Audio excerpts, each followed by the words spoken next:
பருங்குடி என்னும் கிராமத்தில் முனிசாமி என்பவர் வாழ்ந்து வந்தார். அவருக்கு சொந்தமாக 1 ஏக்கர் நிலமுள்ள பரப்பு உள்ளன.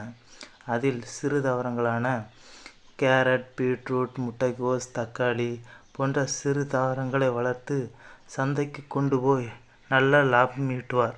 இதுதான் அவருடைய தலையாய கடமையாக இருந்தது. என்ன இது, ஆண்டுதோறும் வயலில் இறங்கி வேலை செஞ்சுட்டு இருக்கோம். இந்த காய்கறிகளை வச்சு நல்ல லாபம் ஈட்டவே முடியறதில்லையே. மார்க்கெட்டுக்கு கொண்டு போனால் குறைஞ்ச விலைக்கே காய்கறிகளை எடுத்துக்கிடுறானுங்க. நான் என்ன செய்ய போகிறேன்னே தெரியலையே. ரொம்ப வருத்தமாகவே இருக்குது.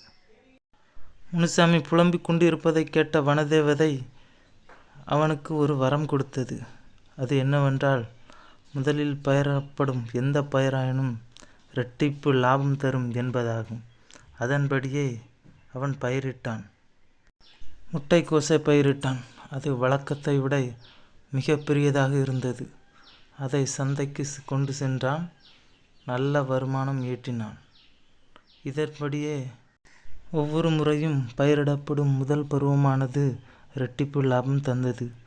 உண்மை அறியாமலேயே முனுசாமி மிகுந்த ஆனந்தத்துடன் சந்தோஷமாகவும் இருந்தான். மீண்டும் அடுத்த கதையில் சந்திப்போம் நண்பர்களே. நன்றி, வணக்கம். இந்த வீடியோ பிடிச்சிருந்தால் லைக் பண்ணுங்கள், ஷேர் பண்ணுங்கள், கமெண்ட் பண்ணுங்கள்.